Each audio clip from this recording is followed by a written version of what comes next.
नमस्कार, मी संकेत आवटे। आता सध्या सगळ्यात महत्त्वाची गोष्ट लक्षात घ्या, हा व्हिडिओ प्रत्येक ट्रेडरसाठी, इन्व्हेस्टरसाठी, ज्याचा स्टॉक मार्केट सोबत संबंध आहे त्यांच्यासाठी खूप महत्त्वाचा आहे।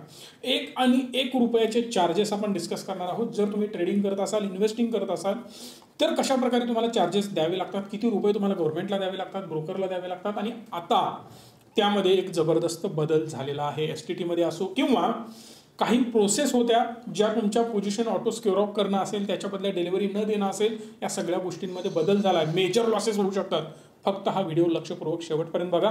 काही बदल तुम्हाला तुमच्या ट्रेडिंग स्टाईलमध्ये करावे लागतील आणि जर ते नाही केले तर काही 100 रुपयांचा लॉस नाही, गुंतवणूक जरी काही 1000 रुपयांची असेल तरी लॉस मात्र काही लाखात होऊ शकतो। आयुष्यभरासाठी स्टॉक मार्केटपासून लांब जाल हे लक्षात घ्या। त्यामुळे पहिला चॅनलला सबस्क्राइब करा, बेल आयकॉनला प्रेस करा आणि अशाच नवनवीन व्हिडिओ पाहत राहा। पहिला आणि महत्त्वाचा चेंज 25% एसटीटी मध्ये राईज करण्यात आलेला आहे। एक्झॅक्ट आकडे मी तुम्हाला सांगतोय। समजा मी 10,000 क्वांटिटी एखाद्या स्टॉकच्या बाय करतोय, त्याची प्राइस काय असेल, 1000 रुपये असेल। एसटीटी सिक्युरिटी ट्रान्झॅक्शन टॅक्स हा फक्त सेल साइडला लागतो। पहिली कन्सेप्ट क्लिअर झाली। ऑप्शनवर जर समजा तुमचा टर्नओव्हर 1 कोटी रुपये होत असेल, आता 1 कोटी कसा होणार, 10,000 क्वांटिटी गुणिले 1000 रुपये त्याची प्राइस, ओव्हरऑल 0.05% त्यावर एसटीटी लागतो। सो तुम्हाला 5000 रुपये फक्त एसटीटी द्यावा लागेल। ब्रोकिंग चार्जेस वेगळे, एनएससी बीएससी सगळ्यांचे चार्जेस वेगळे, फक्त एसटीटी सिक्युरिटी ट्रान्झॅक्शन टॅक्स 5000 रुपये हा डायरेक्ट सरकारला जातो। पहिली गोष्ट। आता यामध्ये इम्प्रूव्हमेंट्स करण्यात आले आणि यामध्ये 25% राईज करण्यात आलेला आहे। येत्या 30 तारखेपासून 30 मार्च पासून तुम्हाला 6250 रुपये पे करावे लागतील फॉर दिस ट्रान्झॅक्शन। जिकडे तुम्हाला 5000 लागायचे आता 6250 रुपये पे करावे लागतील। तसंच सेम फ्युचरमध्ये आपण बघू शकतो। एसटीटी आधी 0.01% होता। समजा याच 10,000 क्वांटिटी तुम्ही सेल करताय, सेल प्राइस असेल 1000 रुपये, टर्नओव्हर करताय 1 कोटी रुपयांचा, तर त्यासाठी आधी तुम्हाला 1000 रुपये पे करावे लागायचे, आता तुम्हाला 1250 रुपये पे करावे लागतील। या सगळ्या प्रकारामुळे होणार काय हे पण लक्षात घ्या। आता समजा मी स्वतः स्कॅल्पर आहे, मी जर इंट्राडे ट्रेडिंग करतोय, मी जर ऑप्शन्समध्ये काम करतोय, मी कंटिन्यू फ्रिक्वेंटली बाईंग सेलिंग करतोय, मी अल्गो ट्रेड लावलेला आहे, असे अनेक लोक असू शकतात। त्यांना हेवी यामध्ये टॅक्सेस द्यावे लागतील, हेवी चार्जेस द्यावे लागतील। एक साधं उदाहरण देतो। जर मी समजा 1 लाख रुपये प्रॉफिट कमवतोय तर यामध्ये इझिली मला 6000 रुपये चार्जेस पे करावे लागतात, 5 ते 6000 रुपये, आणि कधी कधी हेच चार्जेस 10% जातात, म्हणजेच मला 10,000 सुद्धा पे करावे लागतात। इन शॉर्ट, मी जी कमाई करतो त्यामध्ये 10% कमाई मी या सगळ्या चार्जेसवर उडवतो, बिकॉज मी स्वतः स्कॅल्पर आहे। 10, 15, 20, 25 पॉईंट मॅक्स मी घेऊन मार्केटमधून बाहेर पडतो। मी हे वाक्य बोलतोय, निफ्टीसाठी उदाहरण देतोय। बँक निफ्टी असेल 40-50 पॉईंट मी बुक करतो, बाहेर पडतो। इन शॉर्ट सांगण्याचा मुद्दा हाच आहे, मी ओव्हरऑल जर बघितलं माझ्या इन्व्हेस्टमेंटच्या 10% नेट प्रॉफिट कमवत असतो। 10% घ्यायचे, बाहेर पडायचं। या 10% प्रॉफिट मला जे काही माझ्या टोटल अमाऊंटच्या, इन्व्हेस्टेड अमाऊंटच्या होणार आहे, त्यामधल्या टोटल अमाऊंटवर जवळपास माझे 10% आता चार्जेसवर खर्च होत आहेत, कारण हे चार्जेस हेवीली वाढत आहेत। या सगळ्या प्रकारामुळे जे स्कॅल्पर आहेत त्यांची अजून गुंतवणूक जी होते, त्यांचा जो ट्रेडिंगचा व्हॉल्यूम असतो त्यावर मिनिमम 10 ते 25% पर्यंत इफेक्ट होणार आणि हेवी चार्जेस त्यांना पे करावे लागणार। By the way, stock market शिकायचं असेल तर लवकरात लवकर या नंबरला कॉल करा। एफएनओची बॅच सुरू होते, पेड बॅच जॉईन करू शकता। ज्या लोकांना बेसिक शिकायचं आहे त्यांनी डिस्क्रिप्शनमध्ये लिंक करून एक डीमॅट अकाउंट ओपन करा, तुमच्यासाठी एक फ्री कोर्स आहे, तोही तुम्ही जॉईन करून फायदा घेऊ शकता। पुढची खूप महत्त्वाची अपडेट आहे। एनएससीने डिसाइड केलंय की विड्रॉ करणार आहेत ते कशाला, डू नॉट एक्सरसाइज, DNE ला, डू नॉट एक्सरसाइजला। डू नॉट एक्सरसाइज ही खूप महत्त्वाची कन्सेप्ट आहे। ऑप्शनमध्ये मेजॉरिटी ऑफ पीपल ट्रेड करतात। एक साधं उदाहरण जर तुम्हाला द्यायचं झालं तर डेलीचा जो व्हॉल्यूम आहे ना, त्यातला 90% प्लस व्हॉल्यूम हा फक्त ऑप्शन्समधून येतो। पहिली आणि महत्त्वाची गोष्ट, एनएससीचा जो मेजर इन्कम होतो ना, तुम्हाला काय वाटतं, डिलिव्हरीमध्ये बाईंग सेलिंग मोठ्या प्रमाणात होतं, म्युच्युअल फंड बाय करतात, इन्स्टिट्यूशन बाय करतात, आपण बाय करतो, हजारो कोटीचा टर्नओव्हर होतो? नाही, टर्नओव्हर तर होतो, पण मेजॉरिटी ऑफ इन्कम एनएससी जेवढा पैसा कमवते त्या पैशापैकी 75 ते 80% पैसा हा ऑप्शन ट्रेडिंग मधून येतो। म्हणजे विचार करू शकता एनएससीला किती मोठा रेव्हेन्यू फक्त ऑप्शन ट्रेडिंग मधून मिळतो।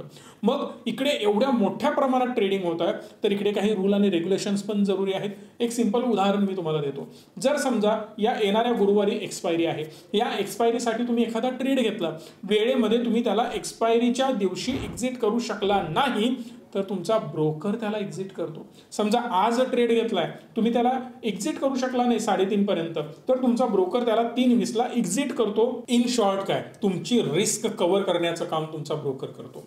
पण ऍक्च्युअल ऑप्शनची कन्सेप्ट काय आहे? समजा तुम्ही HDFCचा ऑप्शन बाय करताय, रिलायन्सचा ऑप्शन बाय करताय. ऑप्शन बाय करणं म्हणजे एक सिंपल एक प्रीमियम बाय करणं. प्रीमियम बाय करणं म्हणजेच एक इन्शुरन्स बाय करणं. जर समजा मी आता तो बाय करतोय एक प्रीमियम देऊन, तर पुढे मला त्याची डिलिव्हरी घ्यावी लागते. हे साधं त्याचं एक्झाम्पल आहे किंवा एक साधा बेस आहे. बट जर समजा एक्सपायरीला तुम्ही सेल करू शकला नाही ना, तर तेवढ्या क्वांटिटी तुम्हाला कॅशमध्ये डिलिव्हरीमध्ये बाय कराव्या लागतात किंवा शॉर्ट केला असेल तर ते तुम्हाला दुसऱ्याला द्याव्या लागतात. हे साधं प्रॅक्टिकल बेसिक उदाहरण आहे आणि हे लोक करू शकत नाहीत. मेजर लॉसेस होऊ शकतात. म्हणून डू नॉट एक्सरसाइज ही एक कन्सेप्ट होती ज्यामध्ये ब्रोकर तुमची पोझिशन स्क्वेअर ऑफ करू शकत होता.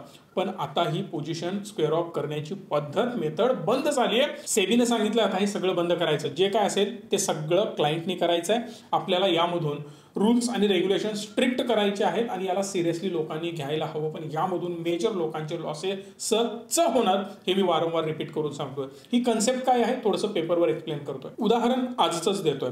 जर समजा रिलायन्स ट्रेड करतोय 2247-40च्या आसपास, म्हणजेच मला वाटतं हा इथून खाली पडणार.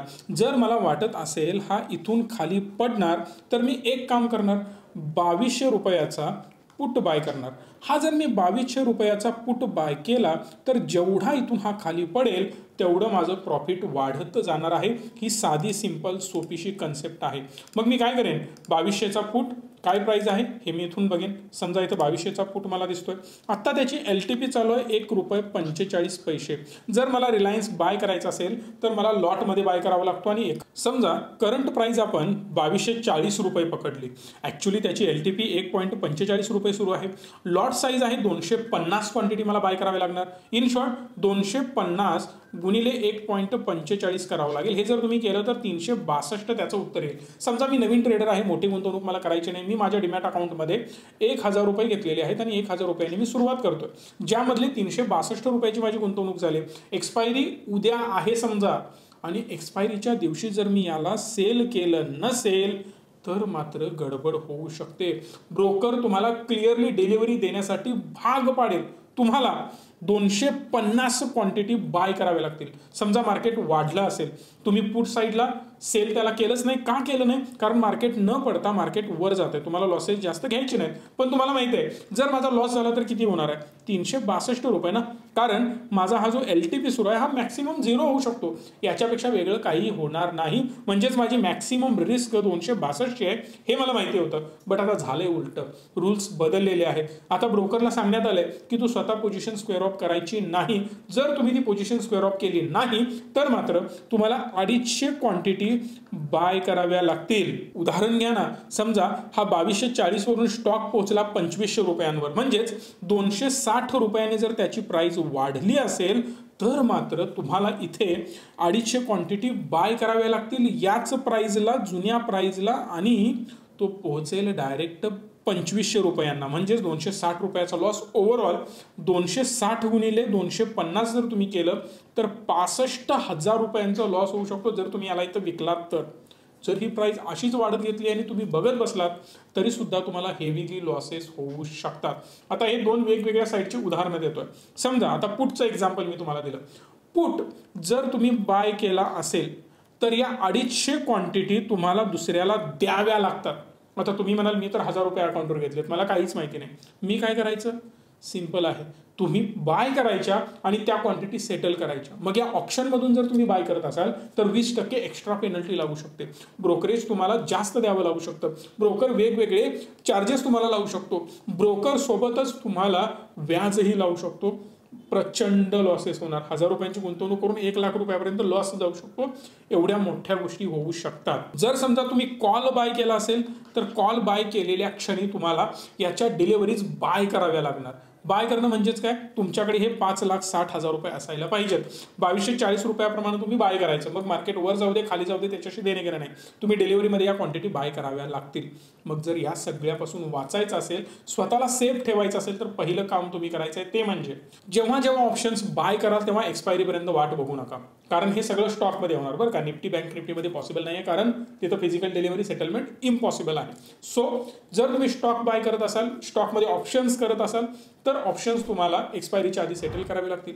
फ्युचर नाही तसंच आहे, सेटल तुम्हाला करावं लागेल, अदरवाईज डिलिव्हरी घ्यावी लागेल. दुसरी महत्त्वाची गोष्ट, एक्झॅक्ट एक्सपायरीच्या दिवशी याच्या नादाला नका लागू, अदरवाईज तुमची वाट ही लागणारच आहे. पुढची महत्त्वाची गोष्ट, जर तुम्ही आत्ता ट्रेड करत आहात, उद्या एक्सपायरी किंवा आजच एक्सपायरी, मी आजच ट्रेड करतोय, तर शक्यतो पुढच्या एक्सपायरीवर ट्रेड करा. कारण जरी तुमचं नेट गेलं, इंटरनेट खराब असेल, अचानक ब्रोकरकडे काही इश्यूज असतील, ॲप्लिकेशन हँग झालं, मोबाईल बंद पडला, PC बंद पडला, तुम्ही अचानक कुठल्या तरी कामात अडकला, जरी स्क्वेअर ऑफ करायची पोझिशन राहिली तरी सुद्धा पुढची एक्सपायरी आहे, लॉस होऊन किती होऊ शकतो, हे तुमचे 362 रुपये जाऊ शकतात. जाऊ द्या, पण फिजिकल डिलिव्हरी मागण्याची वेळ यायला नको. So be careful. दुसरा मेजर इश्यू हा होऊ शकतो की लिक्विडिटी. ज्यामध्ये लिक्विडिटी नाही ना, तिकडे तुम्ही फसणार. Deep in the money, deep out of the money, तो झिरो होईल म्हणून जर तुम्ही वाट बघत असाल तर अक्षरशः मरण होऊ शकतं. कारण तिकडे लिक्विडिटी नसते. जरी तुम्ही सतर्क आहात, सावधान आहात, तरी सुद्धा काही फरक पडणार नाही, कारण विकणार कोणाला, बाहेर कोणी नसतो ना. मग अशा केसमध्ये deep out of the money, deep in the money, जिकडे लिक्विडिटी नसेल असे स्टॉक बिलकुल निवडू नका. आणि महत्त्वाची गोष्ट ही पण लक्षात घ्या, सगळ्याच स्टॉकमध्ये लिक्विडिटी असते असं पण नाही. थोडंफार जरी वर खाली झालं ना, वरच्या प्राइजेस खालच्या प्राइजेस तुम्ही निवडल्या, deep in the money out of the money नसेल तरी सुद्धा असे काही छोटे स्टॉक्स आहेत ज्यामध्ये लिक्विडिटी नसते, तिकडे मेजरली तुम्ही फसू शकता. पुढचा पॉईंट यामधला असा आहे की जर एक्सपायरीज आहे, सगळेच आपल्या क्वांटिटी काढून टाकतायत आणि त्या लेवलच्या काढून टाकतायत, तर लांबच्या पोझिशनला तुम्हाला बायर सेलर जास्त मिळणारच नाहीत ना. त्या केसमध्ये मेजर इम्पॅक्ट होऊ शकतो. पुढची महत्त्वाची गोष्ट यात अशी होते की तुम्ही मार्केट ऑर्डर लावून एक्झिट पण करू शकत नाही. मग लिमिट ऑर्डर कशी लावत जाणार, असे अनेक प्रॉब्लेम तुम्हाला एक्सपायरीच्या दिवशी, end of the market hours असं काहीतरी येऊ शकतं, म्हणजे 3 वाजायच्या आसपास वगैरे. सो एकदम काठावर जाऊ नका, लवकरात लवकर पोझिशन एक्झिट करायला शिका आणि घेताना पुढची एक्सपायरी निवडा, जेणेकरून मोठी रिस्क होणार नाही. पटला असेल, आवडला असेल, महत्त्वपूर्ण माहिती वाटली असेल तर लवकरात लवकर या व्हिडिओला लाईक, शेअर आणि चॅनलला सबस्क्राईब करा. धन्यवाद. Stay tune and stay positive.